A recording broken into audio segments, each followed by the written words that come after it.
Hello, and welcome to the third episode of this series on preparation, participation, and integration. My name is Carlos Tanner, the director of the Ayahuasca Foundation, and thank you again for joining me.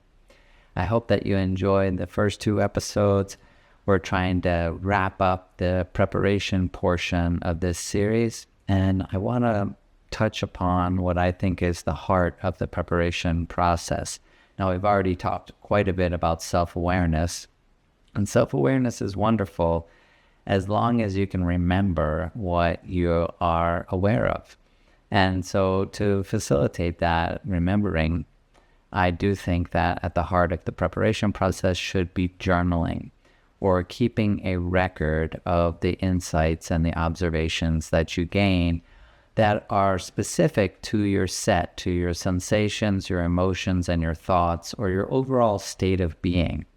Now, the preparation process that we've already talked about has introduced certain activities, spending time in nature as one example, having some sort of mindfulness practice, and also making changes to certain lifestyle habits specific to what you're consuming, reducing certain consumption, but really doing all of that to see what the impact is on your overall state of being, on your sensations and your emotions and your thoughts.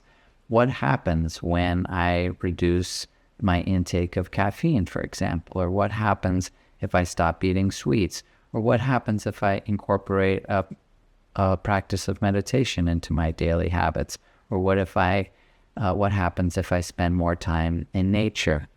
Those are the observations and the insights that you want to be recording in your journal, because those are likely to give you insights that could be traced back to the overall energies that perhaps created certain patterns or lifestyle habits. And that to me is a valuable insight into your preparation, really who you are and how you operate. What is the overall story of your life and how you live it? And journaling should or could be done in combination with those mindfulness practices, because the mindfulness practices do bring us into, or at least are intended to bring us into, the present moment where our state of being expresses. Our state of being did express in the past and will express in the future, but it only expresses in the present, happening now. And a mindfulness practice and spending time in nature can help to bring us into that present moment, such that we gain a greater awareness of our state of being, or our sensations and emotions and thoughts. So I want to record what happened when I changed my sleep pattern, perhaps, or what happened when I changed my diet, or what happened when I changed aspects of my lifestyle. And that will gain, or provide me with the opportunity to gain more awareness. That's really my overall goal. In the last episode, we talked about possibly experimenting with communication with the spirit of ayahuasca, or with the spirits of nature, or with the intelligence or the consciousness of our environment. And so another aspect of the journaling process might be, what happened when you did that? What happens if I write into my journal certain questions that I'm asking out into perhaps my subconscious, or outside of myself into the elements or intelligences that are around me, elements of nature, or specifically the spirit of ayahuasca or other plant medicines that I might be preparing to take. And so those are great ideas for journaling, asking those questions, seeing what those responses were, but also recording some of the observations and insights that came through a greater attention to our state of being as we experience those changes in our lifestyle. This is something you want to do daily, but then towards the end of the preparation, it's definitely a good idea to go back and review all of the journal entries, because while it might be possible to see some short-term or daily habits or patterns, when you go to review a collection of daily entries, you might see that there are longer patterns that could be recognized through that review. So I definitely think that's a really great idea. I also think it's a great idea not just to focus on what is a problem or what you want to change, but to also notice what are your strengths, what are you grateful for, what are the aspects of yourself that you can notice that make you feel good and make you happy to be the person that you are with the story that you have to tell.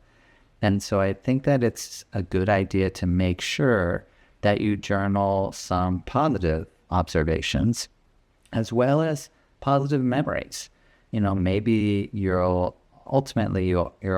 journaling a memory, because you're journaling what just happened or what happened earlier in the day, or maybe you're journaling what happened a long time ago, or all of that's kind of wrapped up in the stories that you're describing and expressing in your journal.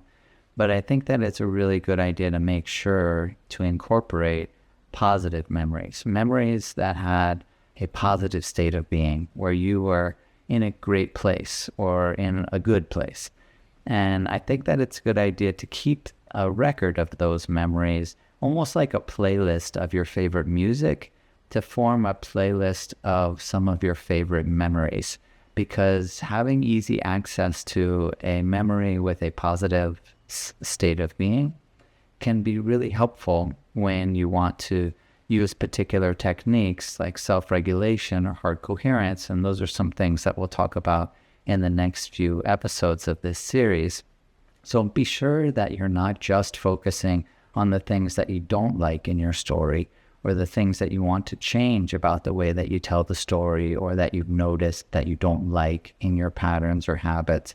Not to ignore those, but to have a holistic approach to just recognizing that, yes, there are positive aspects of my being, and there are some things that I find that I want to make changes to, some negative aspects. But to make sure that you do have a collection of some good playlist memories where you were in a very positive state of being, feeling emotions like joy or love or gratitude or peace of mind, and then to be able to reference those more easily because you've recorded them, meaning that you can look in your journal to remind yourself of them.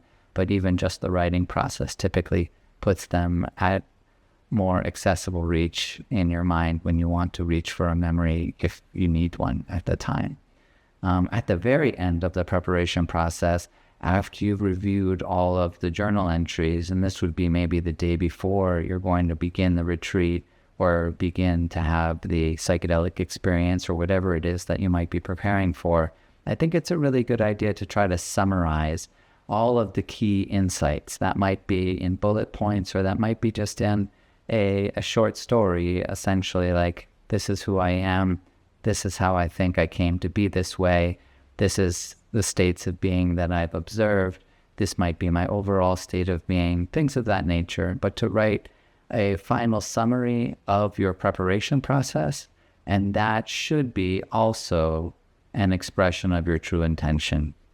If you've done a good job at recognizing the things that you notice in your patterns and your habits, then hopefully you'll notice that you do have a lot of positive memories and a lot of things to be grateful for and a lot of blessings in your life. But you'll also have identified some of the patterns and habits and perhaps trace them back to particular incidences, maybe particular false beliefs that were adopted through misinterpretations of experiences that you might not have had the maturity to understand fully, or just didn't get right because of the state of being you were in at the time.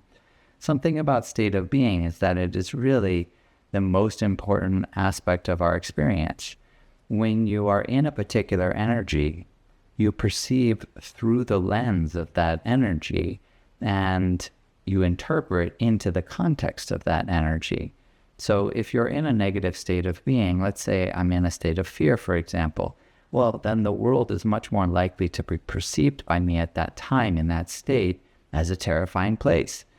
A person coming up to interact with me might be a scary person. And that's more to do with my own state of being and the lens through which I'm perceiving than it is actually about the outer world.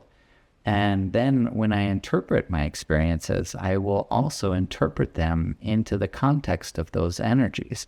Those energies will resonate with particular memories of similar states of being. And thus I might reference memories of times when I was afraid in the context of interpreting my current experiences. And then I will remember this new experience the way I've interpreted it, which will be heavily influenced by the way I perceived it, which is ultimately influenced, if not outright dictated, by my own state of being. So all of those things are how we're trying to trace back to the original, perhaps misinterpretation, or perhaps the original source of the energy through which we're viewing our current experiences, and because we want to get to the heart of the matter of why do we tell the story the way that we do, why do we have the memories in the way that we remember them, and why do we live our lives the way that we do. And writing that summary hopefully gets to the heart of that to the best of your ability. Of course, you're just going to try your best. That's the best you can do. So don't be hard on yourself and don't put yourself into a negative state of being because of the judgments you might be having about your preparation. That's another nuance element that you might want to be mindful of and make sure that you're paying attention to bring into your awareness. But to write that summary, which should be expressing your intention, whether you want to or not, one thing to remember about your intention is that they are there, whether you express them or not. It's just that being able to articulate your intentions can be helpful because they can be an intentional way of bringing you back on track during your experience. So for example, if you remember that you want to let go of fear, then when you're in an experience and you were able to articulate in your mind to yourself, I'm here to let go of fear, it can kind of guide you back onto the path of what you're trying to achieve in that experience. So ultimately, self-awareness is definitely the goal. Curiosity to me is what brings us into a state of learning, looking for those insights, experimenting with the effects that our lifestyle changes can have on us in our preparation process, and then recording them in our journal over time so that we can review all of those journal entries with our insights and our observations, being sure to include both the positive and the blessings and the strengths of our character and our story, as well as the things that we might not be as happy about or want to change. And that overall summary of all of that process will give us the best intentional expression of why we're doing these experiences at an ayahuasca retreat, that psychedelic, or whatever it is that we're preparing for. So that's kind of my perspective on the preparation process. I hope that was helpful. And then the next 3 episodes, we'll dive into the participation process and how we can use some of the elements from our preparation as tools to navigate that participation process. So I hope that you like this video. Please like and subscribe. Feel free to reach out to me with any comments or to let me know if there's anything else that you think I should be addressing or talking about. And I hope that you have a wonderful rest of your day.